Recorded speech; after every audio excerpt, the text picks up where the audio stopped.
Hey guys, what's going on? I'm here with another classic book haul, and today we are searching for unlikable main characters.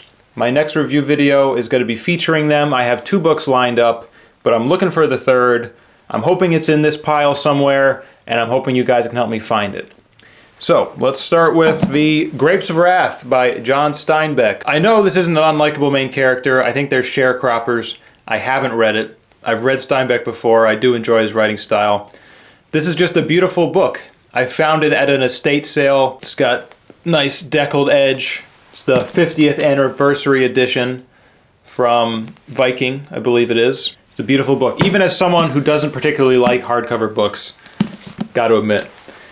That's a beauty.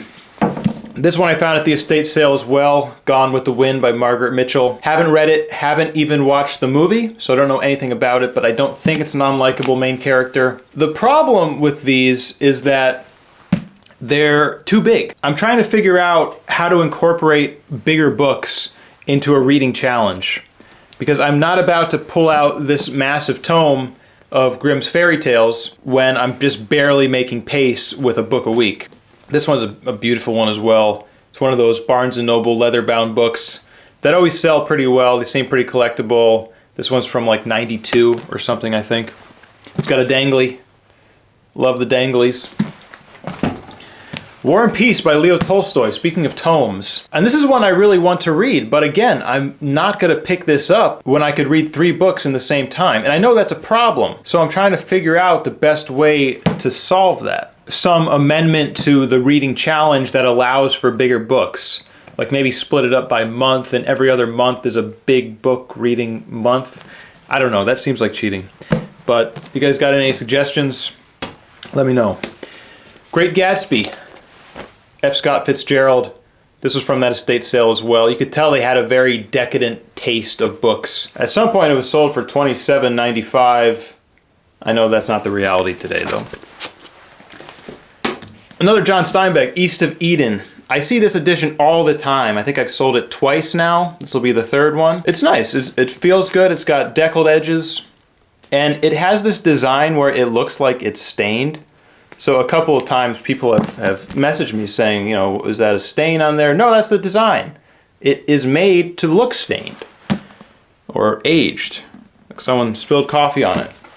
I guess is what's going on there. Here's a girthy one that I really want to read, Don Quixote. It's on my TBR right now, so this one I guess will go on the eBay store. But it's one I can't justify reading right now. I don't want to get that behind in the challenge, but it's stopping me from reading books that I want to read. So something not quite right with it. All right, this one I know has an unlikable main character. You can't tell what the hell it is based on that. Candide by Voltaire in this nice Franklin Library edition. I have a different one on my TBR, a reader copy, I guess you'd say, and I tried to start it a couple of months ago. It didn't quite get into it. I just wasn't in the mood for it, I think. I'm going to try again. This one has been marked. It's been branded by a former reader by the name of Dolores Hutton, who kept good care of her books. This one is in beautiful shape. You know, it's got the shiny edges, and it has all of these kind of sketchy black and white illustrations in here that are really charming. Really adds to the feel of a book. You know what I was thinking the other day is I've never seen someone out in the world reading a book like this, right? Like you never go to the train station or even like a McDonald's and you see someone in the corner just reading an ancient tome. I can be that person that I've never seen in the world. Is that profound? I don't know. Okay, we got another Great Gatsby. This one, a Scribner Library edition. A very archaic looking design. I see these sometimes. Here's another one, The Conscience of the Rich by C.P. Snow, which definitely could have an unlikable main character based on that title. All right, we got one of these Harper Olive editions, The Golem and the Jinni. I love these. I really love these. I've sold a 3-pack of them already. I wanted to collect them. I do regret it a little bit, but no, I can't collect it. I have a massive stack of books right here that I'm going to keep, so I can't keep all the editions that I like. It's always a nice little picture with a nice gradient. I love the spines on a shelf. Guess I'll wait to find 2 more of those, and I'll sell those as a set. These are all from thrift stores or estate sales, $1 to $3 each. I did start taking the tags off before the book haul. I was doing it for transparency's sake, but sometimes transparency is ugly, right? No one wants to see a big gross sticker on the front cover of these books, so I just started taking them off beforehand. Here is a Cormac McCarthy 3-pack, No Country for Old Men, Cities on the Plain, and The Last Crossing. Did I get that right? Just The Crossing. I haven't read that one. I read Blood Meridian and, of course, The Road, both of which I thought were okay, didn't leave me wanting more, so I haven't gone back. But this is a perfect saleable 3-pack. I always sell things in 3s. I think that's the number of a set. All right, here we got the Oxford Classics. I don't collect these, but they do sell pretty well. Start off with an ultimate classic, Moby Dick by Herman Melville. I don't think Ishmael is an unlikable main character, but I don't know. I don't know very much about this book. We got more fairy tales, Hans Christian Andersen. Here is a tag on the back here that I don't dare do battle with. It's burned me in the past. And if you've ever tried to take a sticker off a book, a nice book, and it's gone poorly, it's been a botched operation, it's rough. It's rough. It's a really bad feeling to ruin a nice, pristine book. This one might have an unlikable main character. Castle Rackrent by Maria Edgeworth, perhaps some kind of expose on the rich during the early 1800s. It says it's a satire on the back. Anyone heard about that one? I'll have to make another pile here of books to look into. The Death of Arthur by Sir Thomas Malory. Looks like some Knights of the Round Table stuff. I imagine the main characters are all very good and holy and righteous and slaying the baddies. Selections from The Canzoniere by Petrarch. Hard to really categorize if it's a likable or an unlikable main character with philosophy stuff, but who knows? Looks like this one was used for a class. I need to start looking at these books beforehand to see what level of writing is in them. I mean, this one's not too bad. And for me, when I see like this kind of stuff in a book, I don't mind it. I read Death of a Salesman recently. I didn't put it in a review video because it didn't really fit, but it had someone's reactions and it was cool. It was kind of like I was reading it with somebody else. They weren't very academic. It was very like, oh wow, or that's unpredictable, or why would they do that, or that's really sad. Just kind of this emotional reaction, which is cool. It was like I was reading it with a friend. But I wonder if other people don't like that as much because it takes them out of the story or something. Because obviously I'm always very forthright with what's in the book, how much highlighting, how much writing. But I wonder how much to really knock off the price because of it. Because I usually put them pretty low.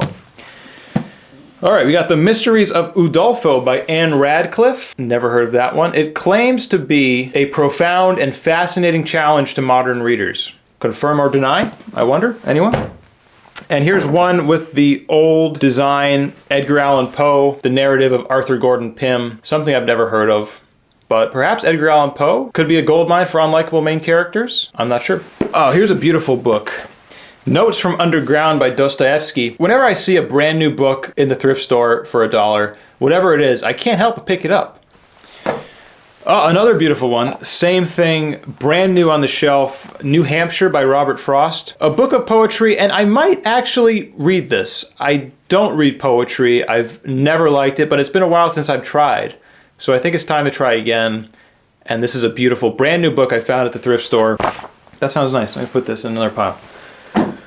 Passing by Nella Larson. This was in one of my very early review videos. I liked it. I feel like it had a lot of relevance to modern day race relations, and it's always interesting to see a snapshot of the past and how much is really the same today. Sometimes that's disheartening, but sometimes it's reassuring, kind of connecting you with history and the past. That'll go on the eBay store. Catch-22 by Joseph Heller. I read this a long time ago. My dad actually recommended it to me, and I told him I already read it, and you can see the surprise on his face. That was when I became like a reader in his eyes, I feel. He was impressed that I got through this book. And I can see why. It's pretty dense. It's pretty rough at times. I really got tired with the shtick in it, specifically the dialogue. They'd say, oh, are you going to fly that plane? That plane over there? Yeah, that plane over there. Yeah, are you going to fly that plane? Yeah, I might fly that plane. Where are you going to fly it to? Well, wherever the plane flies, I suppose. That's what a plane does. It flies. Yeah, a plane does fly. It was kind of funny first couple times, but it got old by the end of the book. But I would still recommend this one. It's got a lot to say, and it's pretty brutal in how it says it, which I feel gives it a lot of impact, a lot of depth, sticks with you. It sticks with you, that's what I'm trying to say. And it's funny, someone put a little stamp in there. That's a cool idea. Not like your name or anything, but a little trademark in all of your books. Obviously, I don't condone that. Any kind of marking on a book, I don't agree with. Although, and this is something I've talked about before with these Penguin Classics that I'm about to show you, I think I'm going to take a Sharpie to them to clean up the spines so that they look better on the shelf. But it seems like sacrilege. At least somewhat sacrilege. I wonder what other people have to say about that. But first, I want to show you these Puffin Classics, which I collect. I really love these. They look incredible on a shelf. They're more aimed at kids, and they have more colorful front covers. This is the Red Badge of Courage. And they have a little image on the spine there as well, which, like I said, makes it really stand out on the shelf. We also have the Little Princess in a beautiful purple. I'd like to know the shade of that darker purple on the bottom there. And the image on the spine. This one has another sticker I dare not do battle with. To ruin this book would really hurt me. And I gotta be protective of that, of my sensitive spot for books and their condition. And like I showed you, we got the Canterbury Tales. I've seen this before in thrift stores, but it's always beat to hell. It's just filled with writing, and it usually has a big ugly sticker on the back from the bookstore because it's prescribed for classes all the time, and that's mostly where they come from. But finally got a good condition one of that. And the one I've been looking for a very long time, The Count of Monte Cristo by Alexander Dumas in the Penguin edition. It is a girthy boy. It's in pretty bad condition, honestly. And I don't normally buy books that are in this bad condition, but it was The Count of Monte Cristo. I've been looking for this one for a while. And it's a huge book, so the spine even holding up, the spine even still being here and functional is a feat in its own. And, you know, this book should be congratulated for that. Jacob Macmillan, thank you for this book. All right, we got Pride and Prejudice by Jane Austen. One I'm happy to have in my collection, because one of the main reasons I want to collect these Penguin Classics, I probably have like 50 of them by now, I want to say. And I know I'm not going to read a lot of them, but I'd like to have them available for my children. I want to have a library where they can seek out whatever kind of genre they like. And this is going to be a common one. This is one they will be exposed to. They might need to read it for a class, and I'll have it. We got Persuasion as well. And Jane Austen's got to be in a library. I've read Pride and Prejudice. I read some Sense and Sensibility. There's a lot of merit to it. I'm not saying that. It's just not my cup of tea. And we got Lady Susan, The Watsons, and Sandition? I didn't realize she pumped out so many of these. I'm just assuming it's kind of the same plot line as Pride and Prejudice. Maybe I'm wrong. Certainly looks that way, though. All right, we got the Decameron by Giovanni Boccaccio. This one is about a group of people who are trapped in a house with the Black Plague going rampant throughout Europe, and they're kind of passing stories between one another. Like my favorite Edgar Allan Poe story, The Red Death, The Crimson Death, The Scarlet Death, one of those. I should remember what the title is if it's my favorite story. Similar to that, I love that story by Poe. This one doesn't quite have the brevity that Poe did, though. All right, Travels with Charlie, In Search of America by John Steinbeck. Is this like a On the Road precursor? I haven't heard of this one by Steinbeck before. A stunning evocation of America on the eve of a tumultuous decade. Pretty nice. Of Mice and Men, a classic. Another one I've seen in the thrift store a bunch of times, but it's always beat to hell. This one is nice. It's got no need of a Sharpie, clean black spine, which is rare, especially when they get stickers on them, because the adhesive on the stickers really likes this black ink. And they always put it on the spine, and the ink is always weakest on the spine, so it always peels off. This one came off nice, only a slight white spot. I do love this book. I can say I love this book. Very touching. Tragic, of course, but touching. Three Men in a Boat and Three Men on the Bummel by, what? Jerome K. Jerome. Interesting. Martyrs to hypochondria and general seediness is the first line of the synopsis there. Sounds like unlikable main characters to me, but I have never heard of anything even remotely like this book. I wonder if anyone else has. The Return of the Soldier by Rebecca West. The back claims that World War I was the first war women could imagine. And I don't know about that. This wasn't the Civil War the one where they would go to the battleground with picnic baskets and watch it? If you could watch it, you could definitely imagine it. A Confession and Other Religious Writings by Leo Tolstoy. Haven't read anything by this guy. Not reading War and Peace anytime soon. Maybe this is a nice in-between. I like the quote on the back here. Like all madmen, I thought everyone was mad except myself. Effie Briest by Theodore Fontaine. I like the artwork on that. Kind of simple, kind of like outsider art. Young girl married off to an older guy with a dangerous reputation. She's going to be very likable, I imagine. The Life of Samuel Johnson by James Boswell. This is the guy from the meme, right? It's kind of sad that's the first thing I noticed, but it is what it is. Really doesn't make for a very intriguing cover to a book, though, I gotta say. Our Man in Heaven by Graham Greene. I've got another Graham Greene. I forget what it was called, but it also had religious connotation. Although this one says it's a classic Cuban spy story, which sounds kind of interesting. A nice snapshot of American paranoia back in the Cold War. Could be fun. Oh, I'm sorry. It's called Our Man in Havana, which makes a lot more sense, doesn't it? And here we got an interesting one. I was really confused as to what this was. It's a Penguin Custom Classic, The Western World, which is one specifically made for a class here at the University of Connecticut, taught by Professor Goodhart, History 100, Roots of Western Civilization.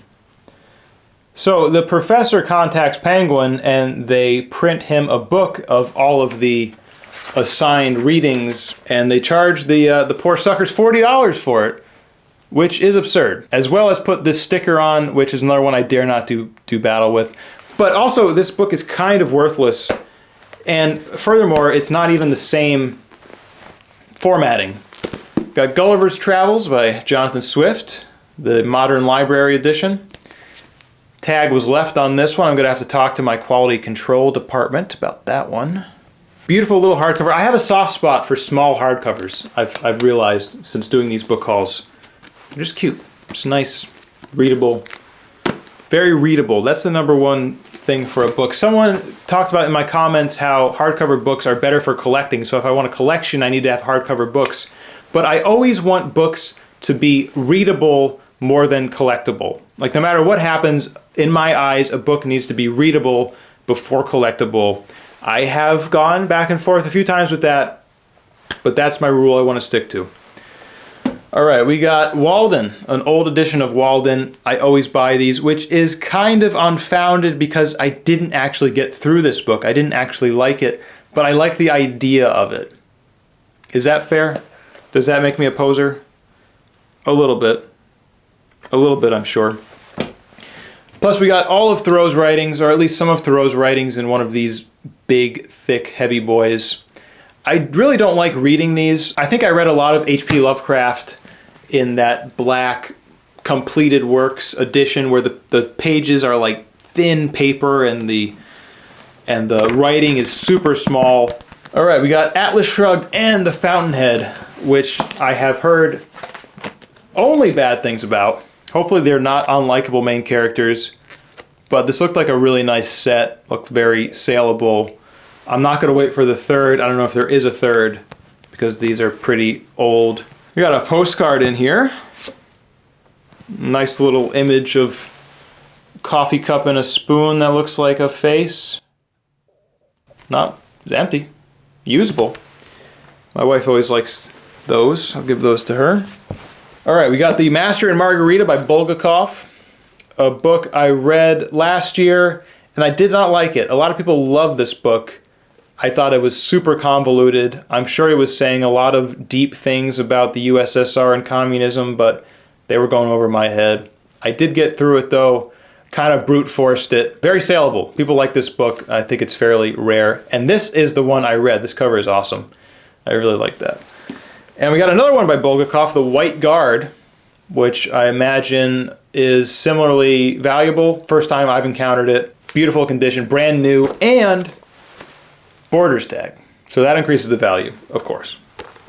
That's the one tag I keep on. Even though Borders was a reasonable book company, and that tag is super easy to take off if you wanted to.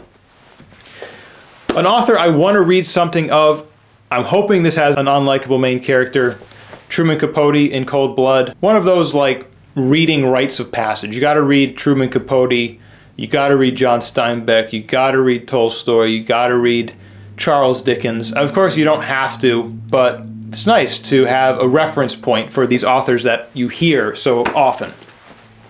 And here we got the NYRB classics, which are not classics at all. Someone told me that it stands for the New York Review of Books, which is kind of like a, what's the word? Vanity press? Not vanity press, boutique press. Although I see these all the time, and they're always in really good condition, which leads me to believe that they're not actually being read.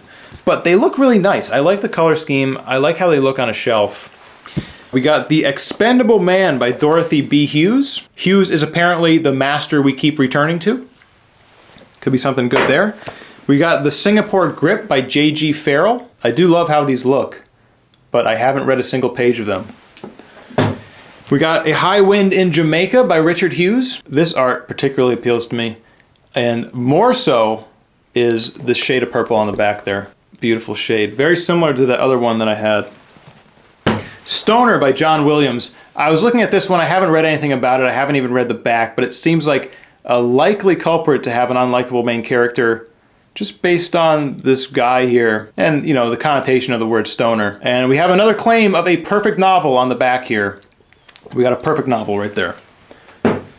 And lastly, we got Fortunes of War, the Balkan Trilogy by Olivia Manning. Another beautiful, thick, compact, readable book. This one is another, near 1,000-pager that will have to wait for the reconstruction of my reading challenge. So probably sell that one on the eBay store. The link will be below. Give me a little bit of time to sort through these, figure out which ones are going on my TBR and which ones are going in the store. But they should all be up there in the next week or so. And like I said, which one of these has unlikable main characters? Which ones did you like? Which ones did you not like? Let me know. I'm trying to figure out which ones to keep and which ones to sell. And a lot of that is with the help of your guys' opinions, which has been an incredible resource to me. And I thank you all again for that. All right. That's what I got. Thanks for watching. See you next time. Bye-bye.